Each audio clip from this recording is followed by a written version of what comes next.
Hey, everybody, I'm Patrick Verino. Thank you for joining me on another episode. I'm the president of Emory Leadership Group, as well as the host of a podcast called Learning from Leaders, and also soon to be released, the author of a new book called The Leadership Bridge. So I'll start off by wishing everybody a happy Friday. And for those of you that will be celebrating Easter, I guess it's Happy Good Friday. Um, the topic for today was really around looking at the strength of teams, and it's an offshoot of the book that I have written that talks about leadership and building bridges. And really, that's what we do as teams too.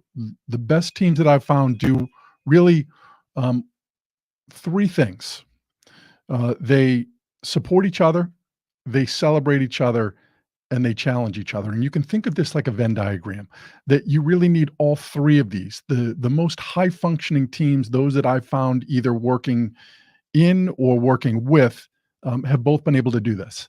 Is they do all three of those. And when I talk about each of those, what really I'm talking about is the cables model, because each one of those three components, when we talk about it in terms of cables, the model that I use around leadership and development, there are six behaviors that when we demonstrate these frequently, and the more frequently we demonstrate these, the stronger our relationships become, the stronger the bridges that we travel with those people that we work with or live with or associate with become.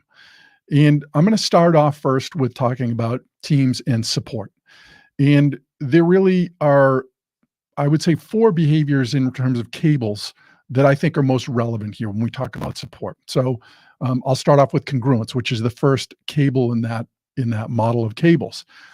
That the strongest teams are ones that they are congruent. Their actions, what they do and what they say are in alignment. Those people on the team are in alignment. And we hear a lot right now around diversity, equity, and inclusion. And I'm going to ask you to think about this as I go through this, because I think especially if you're a smaller company, you don't need a special department. You don't need champions. You don't need committees for diversity, equity, and inclusion. My belief is that our behaviors, if we behave in the right ways that I'll talk about, we automatically address all of those issues that come up around diversity, equity, and inclusion. So under congruence, really, I think of equity, that in organizations, we have values, we have a mission statement, and probably somewhere in there, there's something along the lines of fairness or how we treat people or integrity.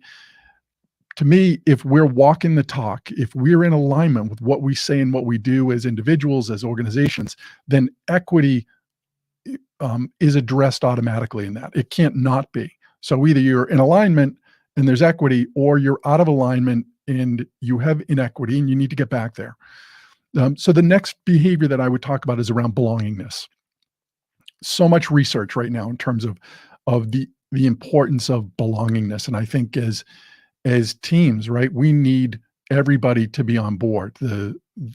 Especially in environments where I think we have shortages of individuals on teams. We need to have everybody sort of rowing in the right direction, and belongingness creates that. We know that when there's a sense of inclusion, again, here's that next piece of diversity, equity, and inclusion. When we have belonging, we have inclusion. And there's a lot of talk right now about psychological safety, which is interesting because it's been around or studied since the 60s. And there's so much to that, though, right? When we have psychological safety on a team, when people feel as though they can say what they need to say, they feel like people have their backs, right? We have support, right? So we're still in that environment of how do we support each other. So the next behavior that we'll talk about is around listening. And listening in cables has four different components. We listen with our eyes, we listen with our ears, we listen with our mind, which is around listening from a standpoint of curiosity, and we listen with our hearts or from a standpoint of empathy. And when we listen to somebody else on our team, somebody that reports to us, with all four of those components, it's very hard to do anything else but truly be present for that person and actively be listening to what they're talking about. So important for us to be able to do.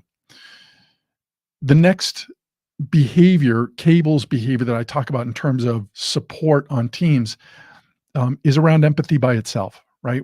When we're in an environment where we're empathetic, when we're trying to put ourselves in other people's shoes where they are, imagine what it might be like to be them. How would I want to be treated if I was that person? We're very much creating a strong level of support on this team. So those four Cable's behaviors right there: congruence, um, belonging, listening, and empathy are all ones that really strengthen that role of support. So next we move on to celebrating. And when we talk about celebrating, this isn't about everybody gets a gold star and right, everyone gets a trophy, but this is about two different ways that we appreciate those people that are around us. And that's the A in the Cables model, is around appreciation. We recognize people for who they are, right? And that's about diversity, backgrounds, personalities, whatever their personal histories are. There are a number of ways that we appreciate other people for who they are on a team.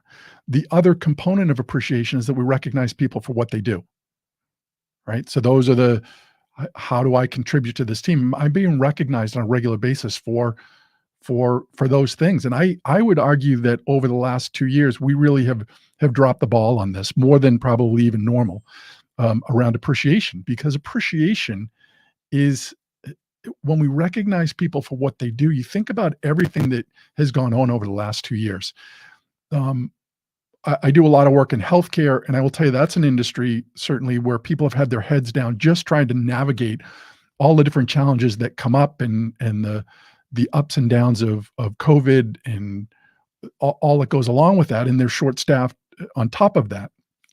We haven't taken enough time, I think, to just take a step back and recognize, to say to somebody, you know what, over the last 2 years, this has been a pretty stressful environment. You know, you've had to deal with all of the things that go on at home and here, and there's really been no lines anymore between work and home. And I think we need to be able to take a step back and recognize all the challenges that people have had to deal with over the last 2 years. I think by not doing that, right, we make it very difficult to go to the third ring that I talk about, and that's around challenging each other. That again, we support, we celebrate, and when we do both of those, we earn the right to challenge. And I say that very importantly, that we earn the right to challenge at that point. And I was working with a large organization, or I was speaking with a large organization not that long ago in the pharmaceutical industry, and the leadership development director that I was speaking with wanted to talk about working with their managers on being able to come in and have difficult conversations with their employees because, or their sales reps, because here they are going back out into offices, or hopefully going back out into offices. And there was a resistance there of some feeling as though that they could do more of their work still remotely and not going into offices, and the challenges that were there. And this director of leadership wanted to talk about it was almost like scripting, helping their managers be able to have difficult conversations. And my feedback to this individual was that you need to earn the right to be able to have those challenging conversations. And my belief and experience is probably that hadn't happened yet. So we could work on scripts, and this is what you say, and this is how you do it, but it wasn't going to work. You're not really going to be able to challenge people effectively when you haven't earned the right to do that. You haven't built that part of the bridge. You need to support and celebrate first, and then you have the ability to challenge. And when we talk about challenging as it relates to the Cables model, how does that come into play? Well, the S in the Cables model is around specifics, setting clear expectations, right? We need to have the ability to set clear expectations, and not only to set them, but to make sure that people understand what do those expectations mean? Not only what do I expect from you, but what do you expect from me? What do I understand that piece of it as well? We need both. And when we have that clear expectation set, the next part of it is around ownership to that. And you'll often hear people talk about accountability, and I certainly understand accountability. Um, I like the word less around accountability. More so, I like talking about ownership, because when we talk about ownership, we all have a vested interest in this. To me, when I hear the word accountability, it's more about carrying a stick. There's a retaliation, or there's a punishment when we don't follow through. To me, it's about ownership. And when we have clear expectations and we then hold each other in ownership to those things, we've earned the right to challenge each other. Now, the other part, I will flip back to the beginning of this, is if I've walked the talk, right? If I'm congruent, that first behavior that we started with that was in support, if what I say and what I do is the same thing, then I've earned the right to be able to challenge you and right to hold you accountable on some level, to remind you of the ownership that we have in this. But we need all three of those. Again, the best teams are the ones that really they're able to support each other. We talked about the behaviors that create that. They are able to celebrate each other, right? The diversity of the group and also the contributions that the group makes in the environment that they're in, and then they're able to challenge each other. That requires psychological safety, right? To be able to do that, and that's built through trust, and again through support and through celebration. So I hope you found this valuable. I hope you're able to sort of take at least one or two things away that you can use in your own environment, because they do work. And just take one. Maybe it's just listening that you're going to try and do a better job of providing better listening to those around you. So I hope until the next time we talk, you're able to go out there and